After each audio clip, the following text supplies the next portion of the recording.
aqui com mais um Papo Suprem, um programa da TV Suprem, veículo de comunicação da União Planetária, pioneira em comunicação positiva no Brasil. Aqui a comunicação é sempre, sempre e sempre elevada, porque são as vibrações elevadas que transformam o mundo. A gente sabe disso. Acompanhe nossas redes sociais, estamos no canal 2 da NET TV e no YouTube. E o Papo Suprem de hoje, eu tenho o privilégio de entrevistar Henrique Roberto Arganharás. Estamos falando sobre felicidade e a importância do autoconhecimento. Muito bem-vindo, Henrique. Muito obrigado, prazer. Prazer estar aqui. Henrique é graduado em Bioquímica, mestrado e doutorado em Imunologia e Genética Aplicadas, pós-doutorado em Virologia Molecular, professor do Departamento de Farmácia da UNB, coordenador do Laboratório de Neurovirologia Molecular, com foco no estudo de mecanismos moleculares das infecções pelos vírus HIV-1, SARS-CoV-2 e Zika. Professor da UNB com disciplina Ciência Além da Ciência e possui também outros diversos interesses de estudo, como interesses em filosofia da ciência, metafísica e autoconhecimento. A Advaita Vedanta. E o tema hoje é sobre felicidade e a importância do autoconhecimento. Ele escreveu um artigo que eu tive o prazer de ler, sensacional, chamado Esqueça da Felicidade. Esse tema já traz uma curiosidade imensa, né, professor? Eu acho que sim. Esse artigo eu escrevi faz tempo, né? Eu escrevi para a universidade, publiquei na página da universidade, né? E esse artigo foi um pouco motivado, né, um pouco pela própria experiência, né? E aí questionando sobre essa questão de que a gente vive procurando, ou seja, somos ensinados, né, adiestrados a procurar felicidade, né? Essa é a nossa busca, né? Eu acho que se tem alguma coisa em comum em todos os seres humanos do mundo é que todo mundo quer ser feliz. Sim. Agora a pergunta que surge automaticamente: por que sofremos? E por que há sofrimento? Se todo mundo quer ser feliz, por que há sofrimento? E aí a gente tem que investigar isso, né? E quando eu comecei a investigar isso através de estudo de tradições mais milenares, antigas, como Vedanta e demais, a gente começa a entender a mecânica desse processo, porque a gente não entende. Esse é o nosso problema, é de que a gente não entende o que a gente realmente está procurando.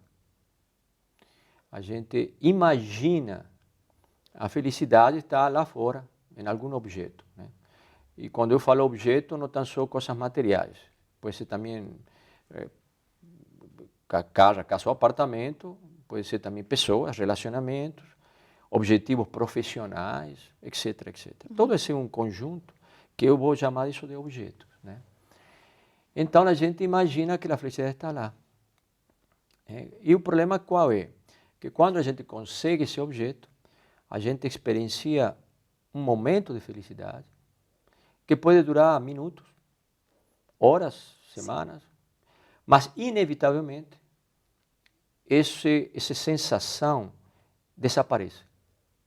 E a mente vai atrás de outro objeto, pensando né, de que esse objeto vai me trazer essa felicidade que eu tanto procuro. É uma compulsão pelo prazer. Sim. Quando a gente analisa, porque é muito importante a gente analisar a própria experiência, que a gente não faz. A gente vive de experiência em experiência, sem parar para analisar nossa experiência. Então, o que é a experiência de felicidade? Quando a gente está feliz, como que a gente define esse momento? Eu poderia dizer que a gente define esse momento por eu estou completo. Não é isso? Eu estou cheio. Ninguém está feliz e nesse exato momento está procurando algo mais para completar. Não, eu estou feliz. E nesse momento eu não quero mais nada. Certo? Então, o que eu estou procurando, então, na verdade, é completude. Eu estou procurando me sentir completo. Ok? Uhum. Automaticamente aí tem que surge uma outra pergunta. Eu sou completo? Ou eu sou incompleto? Porque se eu sou incompleto, essa busca de me completar com objetos está fundamentada. Ou eu realmente já sou completo e eu estou enganado. Essa é a questão. A partir dessa questão, se eu sou completo ou eu sou incompleto, eu tenho que entender, também você tem que entender de que quando eu consigo esse objeto de desejo, na verdade, o que está acontecendo aí, eu estou ficando livre da procura pelo objeto. Ou seja, o objeto já está aqui. Esse objeto está aqui. Quando ele está aqui, automaticamente o que eu passo a experienciar sou eu mesmo. Então, existe, como você vê, Luana, vários enganos. Sim. Existem vários enganos que a gente comete, melhor dito, que nossa mente nos leva a cometer, e a gente fica nesse processo a vida toda. E essa talvez seja a raiz dos grandes problemas do ser humano. Porque, segundo, por exemplo, o Vedanta, nós temos 4 buscas. A primeira que é segurança, artha. A segunda é prazer, kama. A terceira é dharma, ética. E a última, que é para poucos, a última já karma, dharma já é para uma parcela bem reduzida da população. A última é moksha, libertação. E você pode perguntar, libertação do quê? Libertação das outras 3 buscas. Sensacional. Então, essa moksha, poucas pessoas realmente passam a procurar. Por que passam a procurar? Porque a gente olha e diz, isto não faz sentido. Eu quero me libertar dessas buscas. Eu quero me libertar da busca por segurança. Eu quero me libertar da busca por prazer. Por quê? Porque isso não me traz o que eu quero. E essa é a busca, a verdadeira busca do ser humano. E o mais paradoxal é que essa busca, eu não tenho que fazer, não tenho que ir para lugar nenhum para isso. Porque sou eu. Sou eu. E esse eu, então, automaticamente entra na questão da felicidade, na necessidade de eu saber quem sou. Esse é outro erro, outro engano que nós cometemos, que não sabemos o que eu sou. Não estou falando quem, eu estou falando que. Isso é importante saber, porque dizer que eu sou uma alma imortal, ou que eu sou alguma coisa assim muito fantástica, é um erro também. Eu sou algo que eu não sei que eu sou. Eu não entendi ainda que eu sou. E como eu não sei quem eu sou, eu me passo a identificar com coisas que eu não sou. Aquilo que eu não sou. Por exemplo, todo o que eu estou vendo, todo o que eu estou percebendo, eu me imagino que eu sou. Então, aquilo que eu percebo? Eu percebo o corpo. Ah, eu sou o corpo. Eu percebo meus pensamentos. Eu sou meus pensamentos. Não, você está percebendo. Se a gente está percebendo um corpo, a gente está percebendo um pensamento, a gente está percebendo um sentimento, uma emoção, nada disso posso ser eu. É verdade, porque muitas vezes a gente pensa que a gente é o pensamento, é o sentimento, a gente se identifica e acredita que aquilo é toda a verdade. Exatamente. Então, essa falsa identificação é a fonte do sofrimento.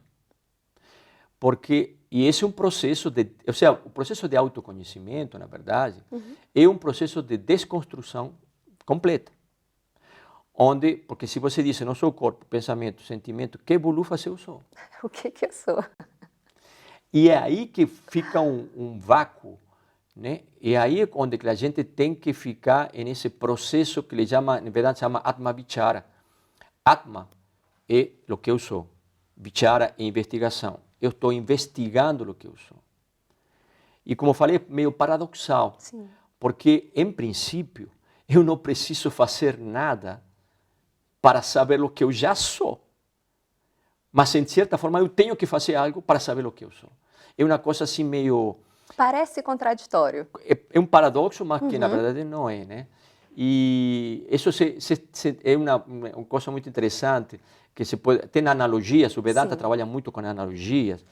Por exemplo, aquele que procura os óculos na cabeça. Quando todos nós, né, colocam o óculos na cabeça, comigo acontece algo pior.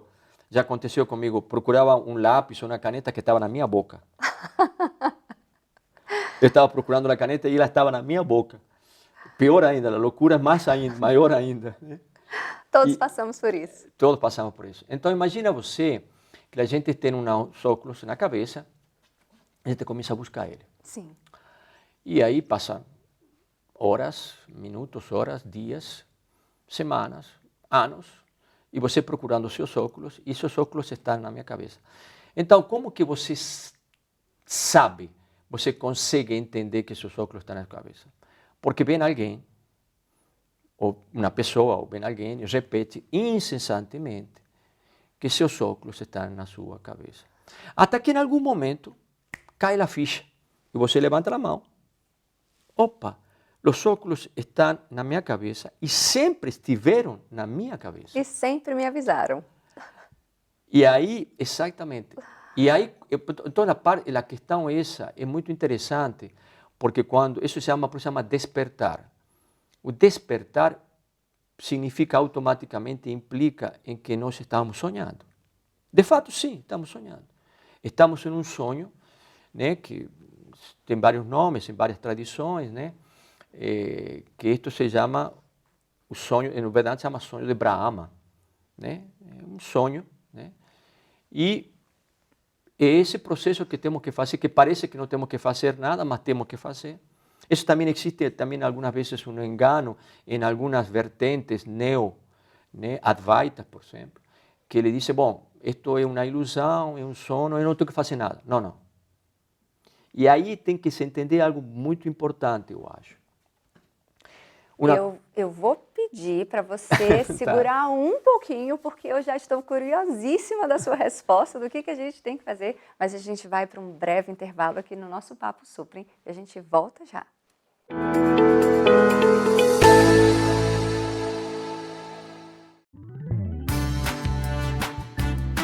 Venha com a gente! Vamos fazer um mundo melhor!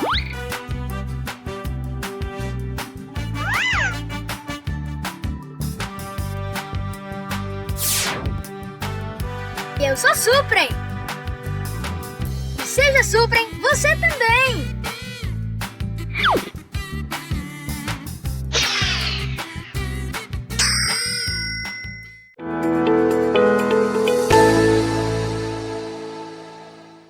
Estamos de volta com o nosso segundo bloco do Papo Suprem, aqui entrevistando Henrique Roberto Arganharás.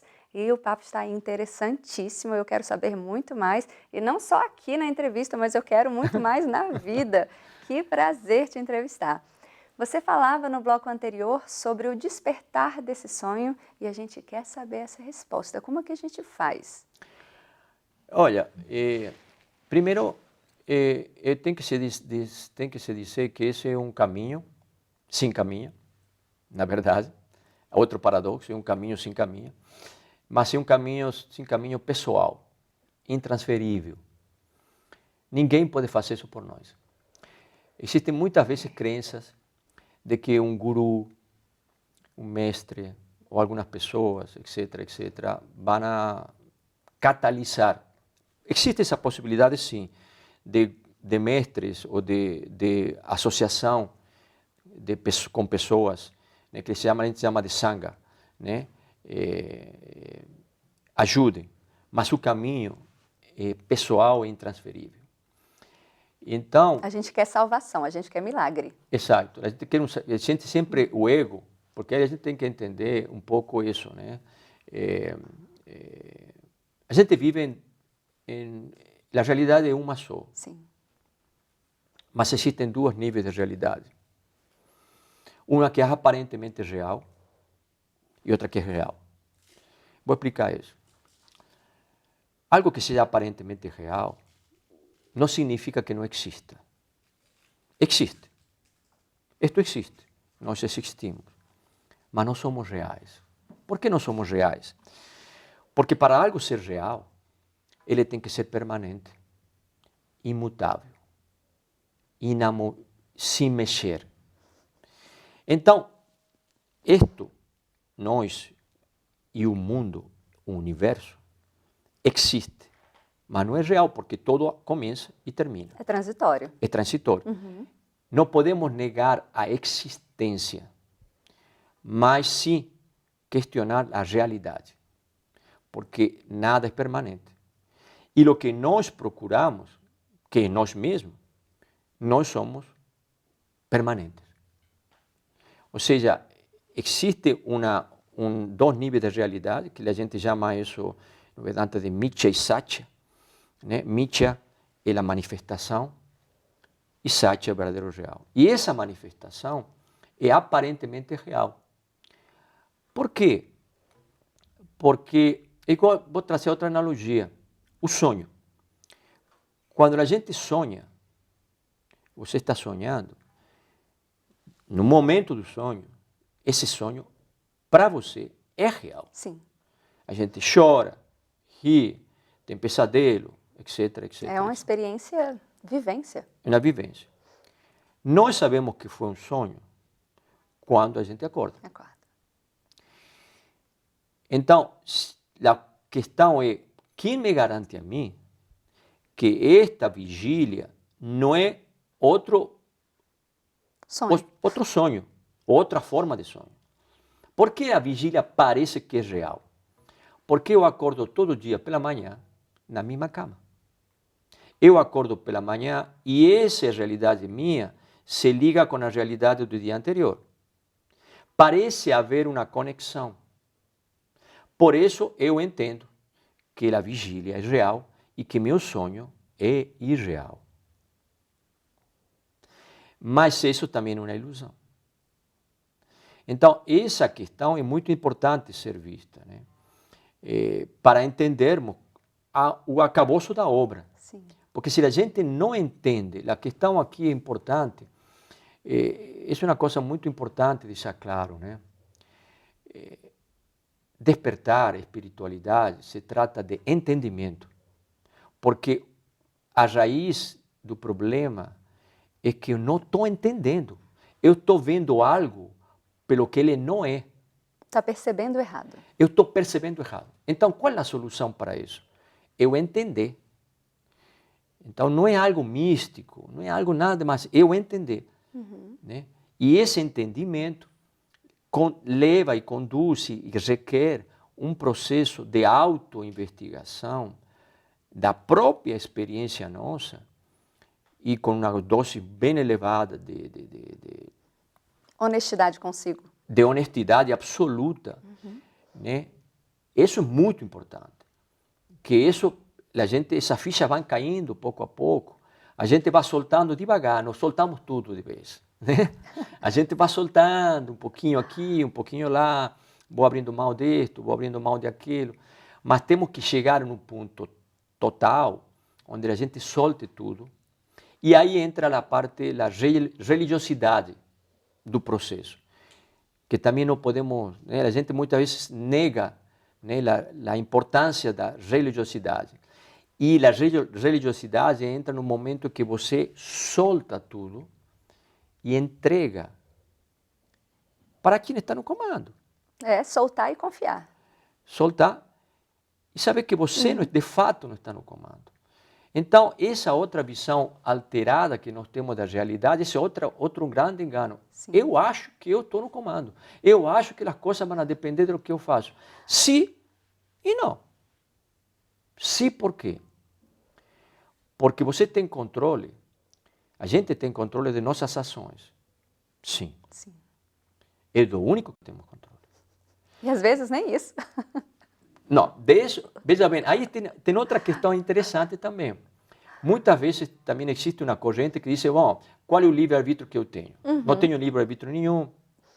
Depende. Como que você veja isso? Se você vê sobre o ponto de vista de que nós não controlamos nossos pensamentos, nós não teríamos livre-arbítrio. Porque o pensamento entra sem pedir permissão. Então, essa frase que diz livre pensar não tem sustentação, não se sustenta, basicamente. Mesmo porque existem crenças limitantes arraigadas. Claro. Então, o pensamento entra. Ótimo. Entrou. Mas existe já provado cientificamente de que uns 400 milissegundos depois que o pensamento entrou,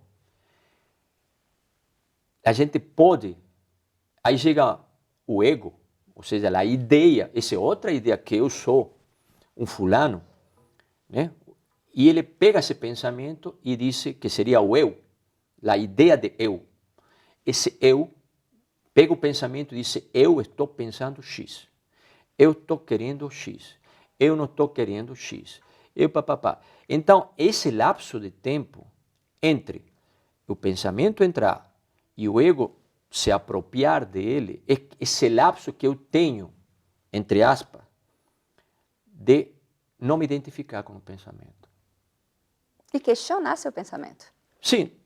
A ideia é simplesmente, porque porque não quero pensar isso, não quero pensar aquilo, não existe isso. Não. O pensamento não tem problema. O pensamento é um condicionamento que nós carregamos de vida após vida e ele vai entrar. Sim. O importante é que a gente não se identifique com ele. Porque quando a gente pega esse pensamento e fala, eu estou sentindo X, aí está o problema, aí começam os problemas. E aí eu reforço o pensamento, passo a agir de acordo a esse pensamento. E aí entra no círculo vicioso. Retroalimento positivamente. Exato. E não saio nunca. Então, esse é um processo que a gente deve observar. Eu Sim. acho que a questão se trata primeiro de honestidade, pura observação de nossa própria experiência e entender que o problema sou eu.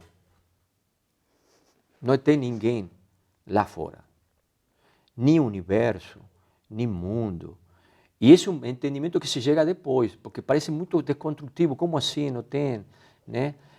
Não adianta também entrar nessas questões mais metafísicas, se a gente não trabalha essa parte interna, né?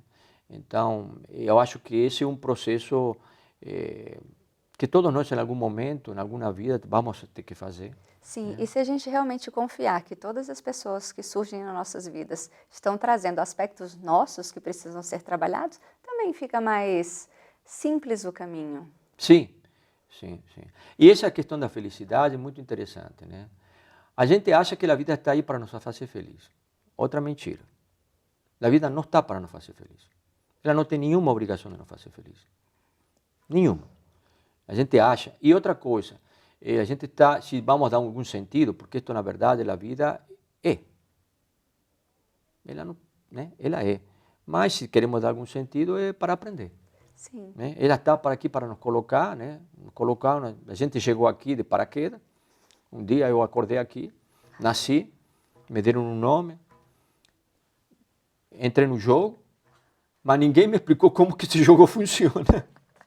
Interessante. E a gente nem lembra que a gente escolheu o jogo. E lembra que você escolheu a personagem. Exato, a família. A família, a gente escolheu tudo.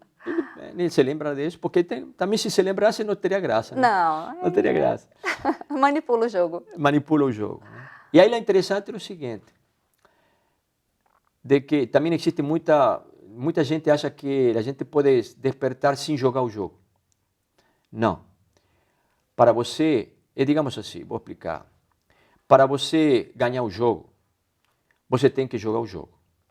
Seguir as regras do jogo. E quando você ganha o jogo, qual é o prêmio? O prêmio é sair do jogo. E quando você sai do jogo, você olha para o jogo e diz, puxa, não tinha nenhum jogo. Sempre fui eu. Esse é outro paradoxo. Mas esse jogo tem que ser jogado da melhor forma possível. O que significa isso? Nós temos que fazer o que vimos a fazer aqui, embora isto não seja real. Não interessa por quê. Não vou entender isso agora, nem talvez nunca, porque a gente procura respostas. E o que acontece no caminho de autoconhecimento não é que aparecem as respostas. O que acontece é que as perguntas desaparecem. É diferente. Você encontra uma resposta para uma pergunta e a pergunta desaparece. O que acontece nesse processo de autoconhecimento é que as perguntas vão caindo e vão caindo. E você vê que você não precisa mais respostas. E aí você vai ficando mais feliz. Sim. Vai buscando realmente, encontrando cada vez mais essa felicidade.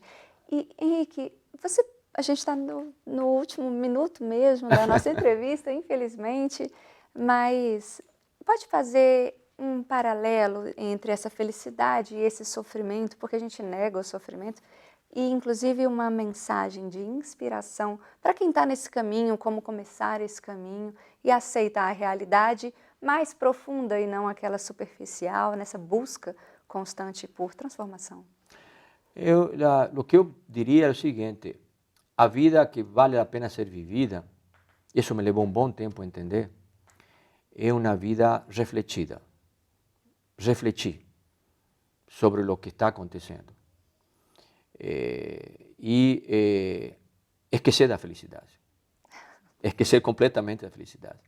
Porque essa felicidade é uma tarefa de tolos. Procurar felicidade em objetos é como correr atrás da cenoura o tempo todo, né? Esquecer isso.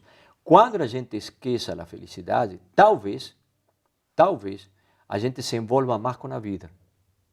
Porque a gente sempre está nesse processo de sugar da vida coisas para eu ser feliz. E a gente não se envolve com a vida profundamente. Não aproveita a experiência. Não aproveitamos a experiência, envolver profundamente com a vida, né? Eu acho isso. E deixar essa ideia de que eu tenho que pegar algo para ser feliz, eu tenho que conseguir algo. Então, quando a gente abandona essa ideia de ser feliz, por exemplo, um exercício interessante, né? Que pode ser meio desconstrutivo. Vamos imaginar para nós, a partir de amanhã, que chegou Deus e nos falou: você nunca será feliz. E vamos a viver o resto de nossas vidas com essa ideia: eu nunca serei feliz. Eu tenho certeza de que a gente vai se envolver de uma forma tal com a vida que a gente vai chegar a encontrar não essa felicidade assim estonteante, é uma sensação, digamos, de completude. Que quando você queira falar algo para alguém, você não vai conseguir falar aquilo. É verdade. É isso o que a gente procura. Ou seja, a gente está procurando por nós. Eu estou me procurando, ou seja, resumindo, estou brincando de pica-esconde com eu mesmo. Henrique, muito obrigada. Quanto presente você nos deu. Como é que a gente consegue buscar você? Bom, eu estou lá na UNB, trabalhando no meu laboratório, sempre, todos os dias. E por e-mail também pode ser, né? Eu tenho também um grupo também de estudos de Vedanta também, que é um meu hobby, né? Uhum. Não é meu hobby, eu acho que também é algo muito importante. Sim. Né? E qual é o seu e-mail? Henrique com E, sin H, @unb.br. Henrique, muito prazer, muito obrigada pela sua presença. Obrigado. Deus abençoe o seu caminho para doar cada vez mais de si, tudo isso que você construiu. Muito obrigada. Finalizamos nosso Papo Suprem, acompanhe nossas redes sociais e estamos no canal 2 da NET TV. Muito obrigada.